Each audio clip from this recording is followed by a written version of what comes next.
Historia de Vikrama y su ministro. Al oírlo, Karkati se incorporó, descendió a la montaña y llegó a un denso bosque, habitado por tribus primitivas de cazadores kiratas. La noche caía como un manto sobre la tierra. El rey de esta región se llamaba Vikrama y tenía la costumbre de recorrer el bosque por la noche, acompañado de su ministro, para detener a los ladrones y bandidos que merodeaban por allí. Karkati descubrió a estos dos valerosos hombres ofreciendo sus oraciones a los dioses del bosque, y al verlos pensó: estos dos hombres deben ser dos ignorantes que constituirán una pesada carga para la tierra. Deben estar aquí para satisfacer mi apetito.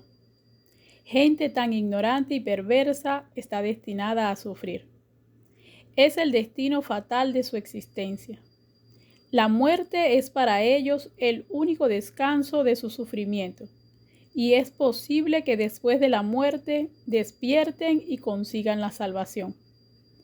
Pero también pueden ser dos hombres sabios, y no quiero hacer daño a los sabios. Quien quiera disfrutar de una larga vida feliz y tranquila, debe honrar por todos los medios a los hombres sabios, concediéndoles todo lo que deseen. Tengo que salir de dudas. Si son sabios, no les haré ningún daño, pero si se trata de dos ignorantes, me los comeré inmediatamente.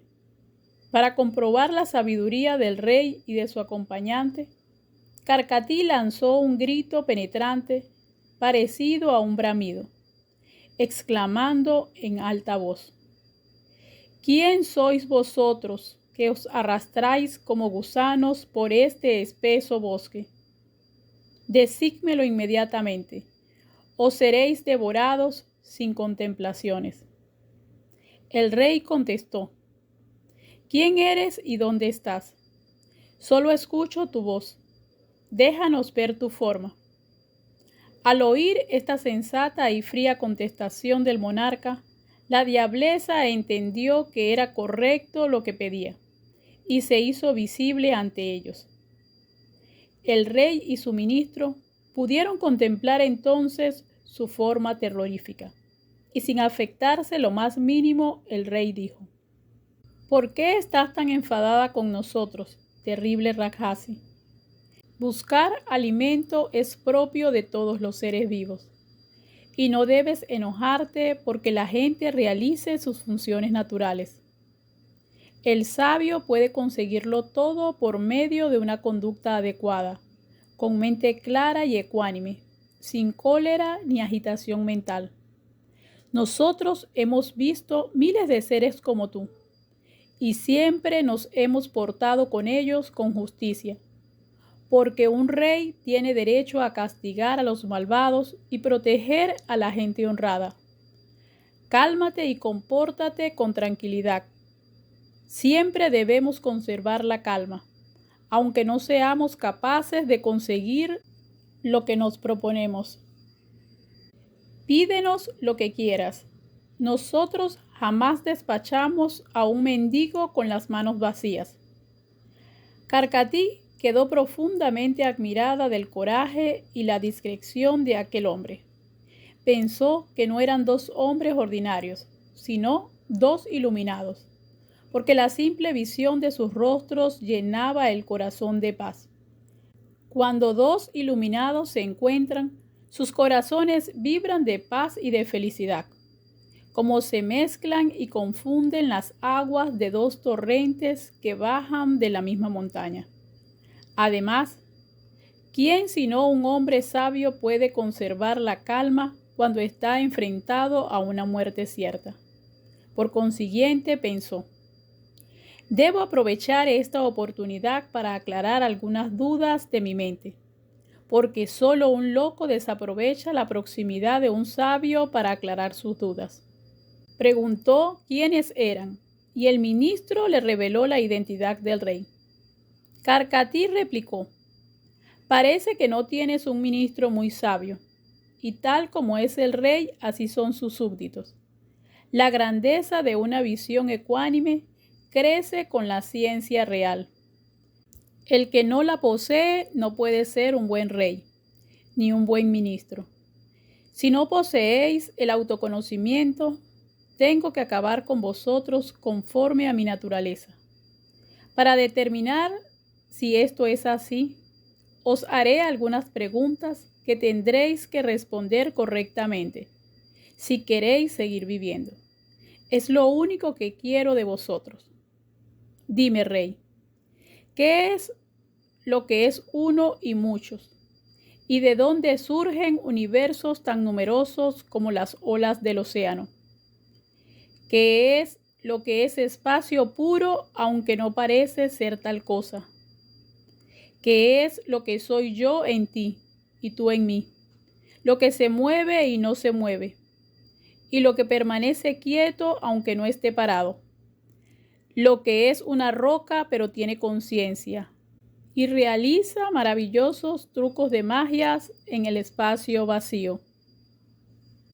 Lo que brilla eternamente sin ser el sol, ni la luna ni el fuego. ¿Qué es ese átomo que parece estar tan lejos y está aquí mismo?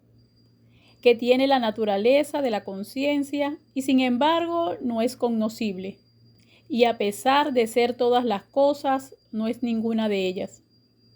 Lo que está oculto por la ignorancia, a pesar de ser el auténtico ser de todas las cosas, y solo se consigue después de muchas vidas de intenso esfuerzo. Que es lo que contiene una montaña en su interior, pese a su tamaño atómico, y para quien los tres mundos son como una hoja de hierba. Lo que sin renunciar a su naturaleza atómica parece ser la más grande de las montañas, que es ese átomo en donde el universo entero se conserva como una semilla durante la disolución cósmica. ¿Quién es el responsable de la función de todos los elementos del universo, sin realizar ninguna acción por sí mismo? ¿Quién es el que forma al mismo tiempo el que ve, lo visto y la visión? ¿Quién oculta y manifiesta este mundo triple? ¿En quién se establece como si fueran semillas la triple división del tiempo pasado, presente y futuro? ¿Quién es el que se manifiesta y desaparece alternativamente, como el árbol se convierte en semilla y la semilla se convierte en árbol? Dime, rey, ¿quién es el creador del universo que te ha hecho rey para que protejas a tus súbditos y castigues a los malvados?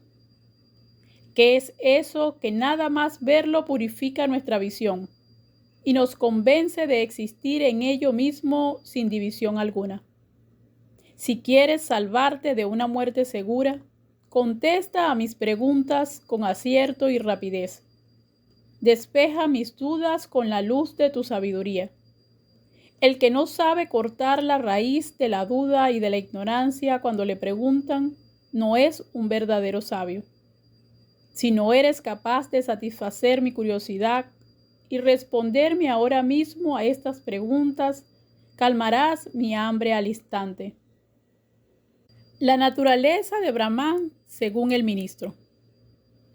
El ministro contestó: Señora, yo mismo podría responder seguramente a todas esas preguntas, porque todas ellas se refieren al Ser Supremo.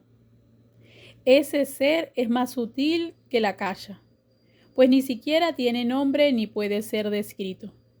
Ni podemos comprenderlo con la mente ni con los sentidos. Es conciencia pura. El universo entero existe en esta conciencia sutil, como el árbol existe en la semilla.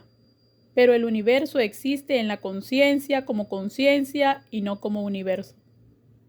Todos podemos experienciar la conciencia, pues es el ser de todas las cosas. El universo material solo existe porque ella existe, y sin ella no tiene sentido alguno y no es más que una ilusión. Su ser es vacío como el acacha, pero no es una nada, sino conciencia. Existe, pero también podemos pensar que no existe, pues no puede ser experienciada por la mente ni por los sentidos. Aunque es el ser de todas las cosas, no puede ser experienciada como un objeto empírico. Aunque es reflejada por los infinitos átomos de existencia ojivas, que parecen ser muchos. Su apariencia es, sin embargo, irreal. Como un brazalete solo es una imaginaria apariencia del oro, que es, en este caso, lo único real. La conciencia es el ser de todos nosotros, tanto del que piensa que es como del que piensa que no es. Además, su existencia puede ser demostrada indirectamente, como la del alcanfor, que aunque no se ve, se detecta por su fragancia. Como el agua en movimiento produce turbulentos remolinos, los tres mundos son torbellinos en el infinito océano de la conciencia. Parece vacía porque está fuera del alcance de la mente y de los sentidos, pero no es realmente vacío, porque puede ser captada por el autoconocimiento. A causa de la invisibilidad de la conciencia, yo soy tú y tú eres yo. Aunque esta conciencia invisible no sea ni tú ni yo. Cuando se olvidan las erróneas nociones de tú y yo, brota esa conciencia que no es ni tú ni yo ni ninguna otra cosa, sino todas las cosas a la vez. Se mueve sin moverse y permanece para siempre en cada átomo de la existencia. No va a ningún sitio ni viene de ninguna parte, porque espacio y tiempo proceden también de esta conciencia. ¿Dónde podría ir la conciencia si todas las cosas están en ella, que es el verdadero ser? Cuando un recipiente se traslada de un lado a otro, el espacio que hay en su interior no se desplaza con él, porque todas las cosas están siempre en el espacio. Este ser, cuya naturaleza es conciencia pura, parece inerte e inconsciente cuando está unido a la inercia, y de ese modo la conciencia hace parecer infinidad de objetos en el infinito acacha. Aunque todo esto parece producirse realmente, esta apariencia es pura fantasía, pues nada ha sido creado jamás. Aunque la realidad del fuego es este mismo ser o conciencia, este ser no quema ni es quemado, porque es la realidad infinita de todas las cosas. Es la luz eterna que brilla en el sol, la luna y el fuego, pero es independiente de ellos y resplandece incluso cuando ellos se han apagado. Lo ilumina todo desde el interior de las cosas mismas.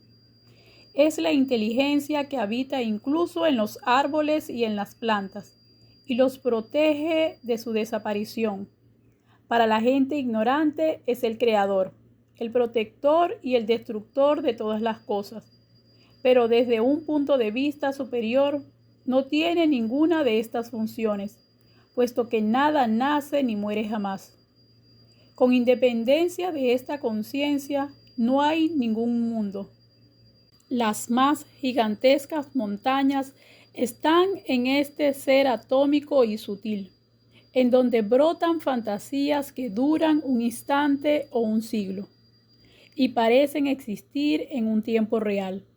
Como los objetos que vemos durante el sueño parecen reales mientras los soñamos, como una ciudad entera puede reflejarse en un pequeño espejo. Un siglo transcurre en esta conciencia en un abrir y cerrar de ojos. Y siendo así, ¿cómo podemos asegurar la realidad de la dualidad o de la no dualidad? Este diminuto ser que es conciencia infinita parece durar un instante o un siglo. Parece estar cerca y en la más remota lejanía, porque no hay nada en su interior ni fuera de él tampoco. Todas estas cosas que parecen contradictorias entre sí no lo son cuando se refieren al Ser Supremo. Mientras vemos el brazalete como un brazalete, no podemos ver que solo es oro. Pero cuando comprendemos que el brazalete solo es una palabra y no la realidad, comenzamos a ver el oro. Cuando el mundo se toma como real, el ser no puede ser visto. Pero cuando descartamos esa ingenua opinión, la conciencia se comprende y realiza a sí misma. Es todo lo que hay y por tanto lo único real. Aunque no puede ser experienciada con la mente y los sentidos, y por lo tanto también puede ser considerada irreal. Lo que parece existir no es más que un truco de Maya, que produce la división de la conciencia en sujeto y objeto. Es tan real como una ciudad soñada, es decir, no es real ni irreal, sino una prolongada ilusión, un largo sueño. La asunción de esta división del sujeto y el objeto es la que produce la diversidad objetiva. Desde el creador Brahman al más miserable de los gusanos, del mismo modo que las diversas características del árbol adulto están ya en la minúscula semilla que le da la vida, la aparente diversidad del mundo objetivo existe eternamente en el ser, si bien solo como conciencia. Karkati dijo entonces: he quedado encantada con las respuestas de tu ministro. Pero ahora, querido rey, necesito escuchar tus propias respuestas. Naturaleza de Brahman según el rey Vikrama. El rey dijo: tus preguntas, noble dama, se refieren al Brahman eterno que es existencia pura. Solo puede ser conocido cuando las tres modificaciones mentales, conocidas como vigilia, sueño onírico y sueño profundo, cesan por completo, y la sustancia mental detiene todos los movimientos del pensamiento. Su manifestación y su desaparición es lo que comúnmente se conoce como creación y disolución del universo. Cuando lo conocido llega a su fin, Brahman se expresa en silencio porque está más allá de toda descripción posible. Aunque parece tener dos extremos, el mundo y el yo, es el centro extremadamente sutil entre esos dos extremos. Todos los universos no son para él más que una distracción, la proyección de la propia conciencia. Aunque parece dividido en la pluralidad objetiva, permanece indiviso como una realidad no dual. Cuando Brahman lo desea, el viento aparece, pero este viento no es otra cosa que conciencia pura. De la misma manera, cuando el sonido es pensado, se produce la proyección imaginaria de algo que se manifiesta como sonido. Sin embargo, puesto que es conciencia pura, la realidad es muy diferente de lo que se percibe como viento o como sonido.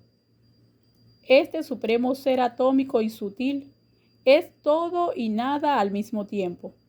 Yo mismo soy eso y no lo soy. Es lo único que hay, lo único que existe. Lo demás solamente aparece por su omnipotencia. Puede ser experienciado de 1000 maneras distintas, y cuando se le alcanza, nada ha sido alcanzado.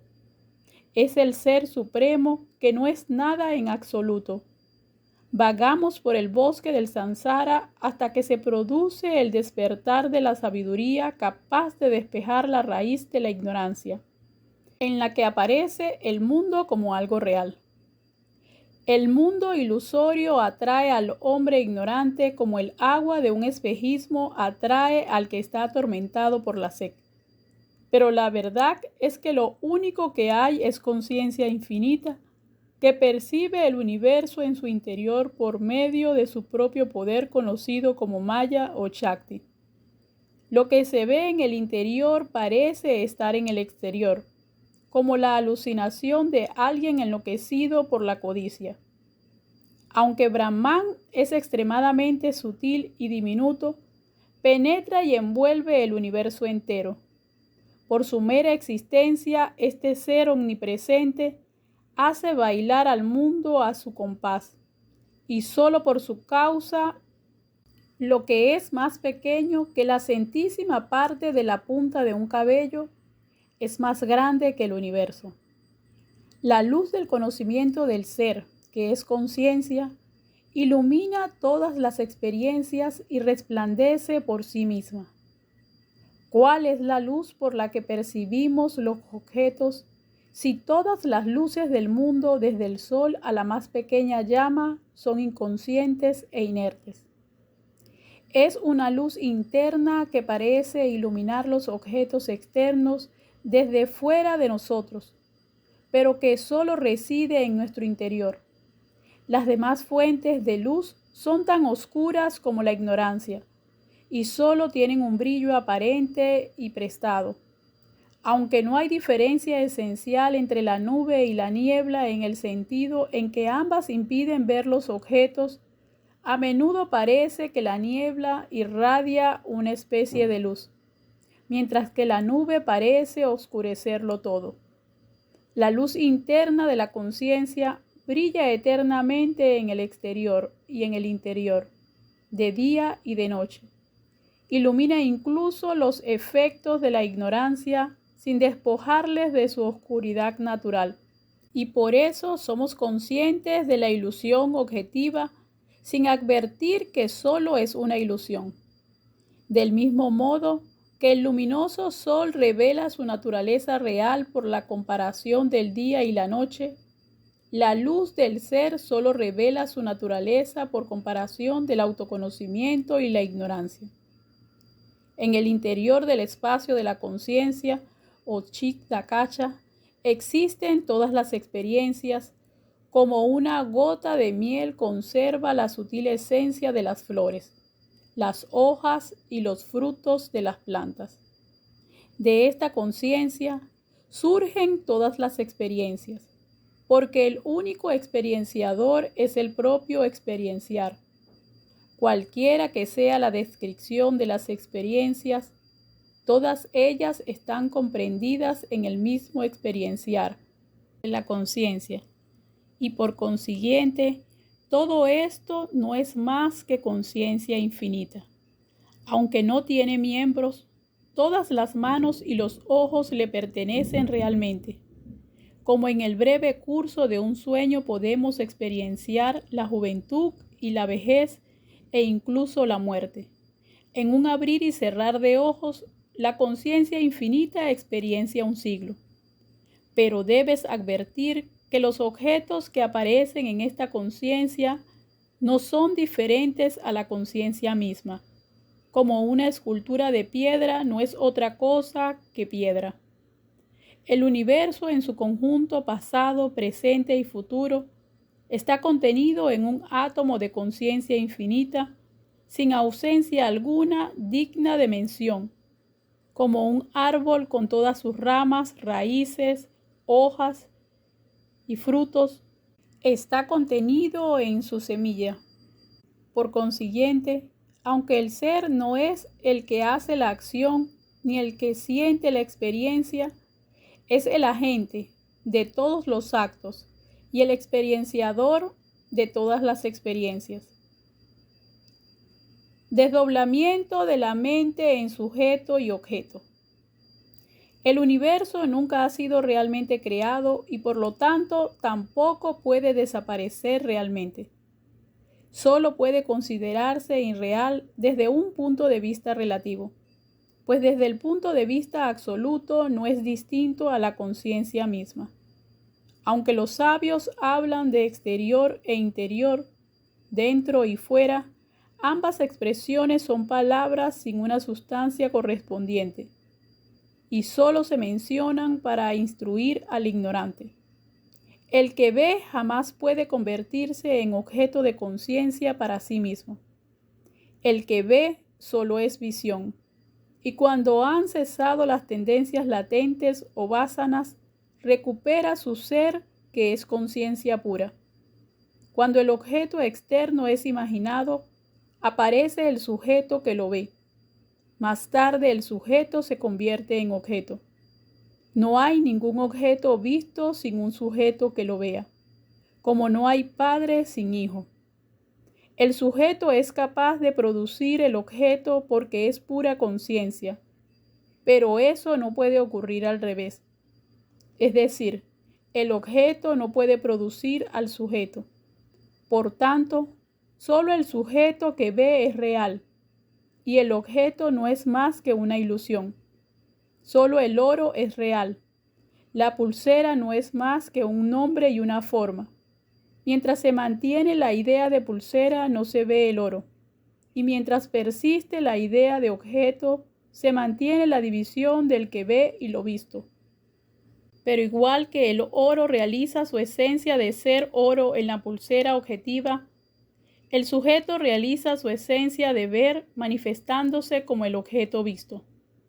El segundo solo es la reflexión del primero. No hay una dualidad real entre ellos.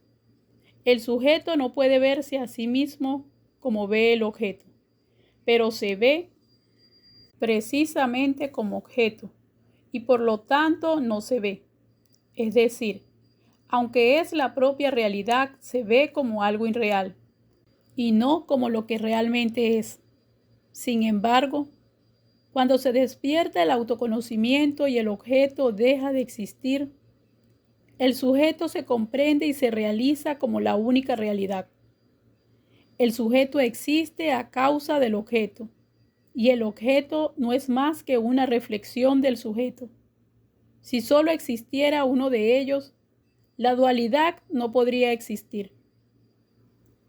Cuando se alcanza el autoconocimiento de lo real por medio de la investigación, que conocemos como vichara, lo que aparece no es expresable con palabras, porque no se puede decir que sea uno ni muchos, real ni irreal.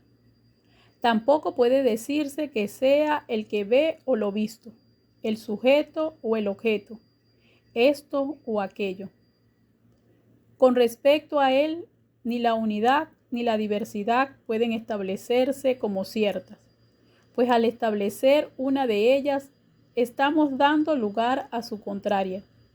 La unidad no es diferente de la diversidad, como la ola no difiere del agua, ni la pulsera se distingue del oro que la constituye. Por consiguiente, la multiplicidad no es contradictoria con la unidad. Toda esta especulación entre la unidad y la diversidad solo sirve para superar la ignorancia. La verdad está más allá de tanto conflicto especulativo. Liberación final de Karkatí. Al oír tan sabias palabras, Karkatí quedó completamente en paz, y su demoníaca naturaleza la abandonó para siempre.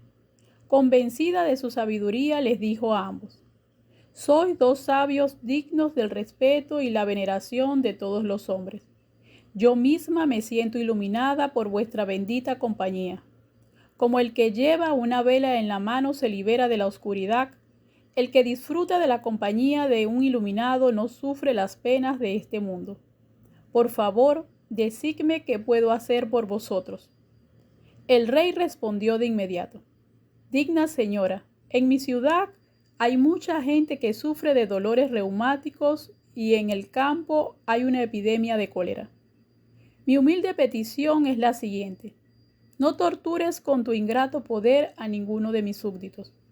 Karkatí accedió inmediatamente a lo que pedía el rey, quien se lo agradeció sinceramente añadiendo: y ahora dime, por favor, ¿cómo puedo devolverte este favor y calmar tu hambre?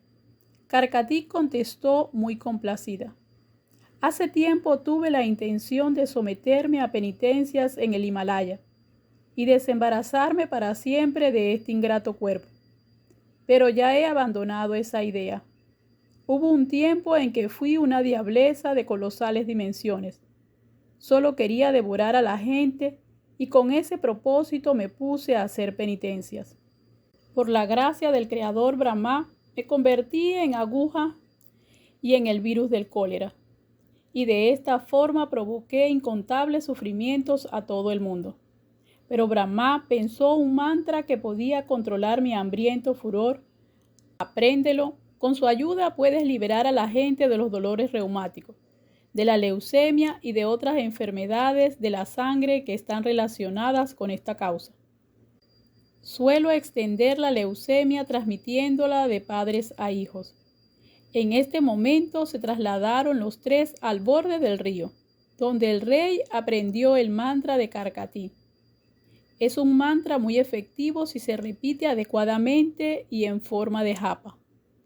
Muy agradecido por la generosidad, el rey dijo a Karkati: «Amable señora, ahora eres mi amiga y mi gurú. La amistad es lo que más aprecia la gente honrada. Por favor, toma una forma hermosa y proporcionada y ven a mi palacio como invitada y amiga mía. Ya no necesitas aterrorizar a la gente. Yo te alimentaré con pecadores y ladrones». Karkati accedió de buena gana. Se convirtió en una encantadora muchacha y fue a vivir al palacio del rey, quien le proporcionaba ladrones y criminales como alimento. Por la noche ella tomaba su forma demoníaca y los devoraba a todos sin dejar rastro. Durante el día volvía a ser la dulce muchachita, amiga y huésped del monarca. Después de comer, solía entrar en samadhi durante mucho tiempo, antes de volver a su vida normal. El culto a Kandara.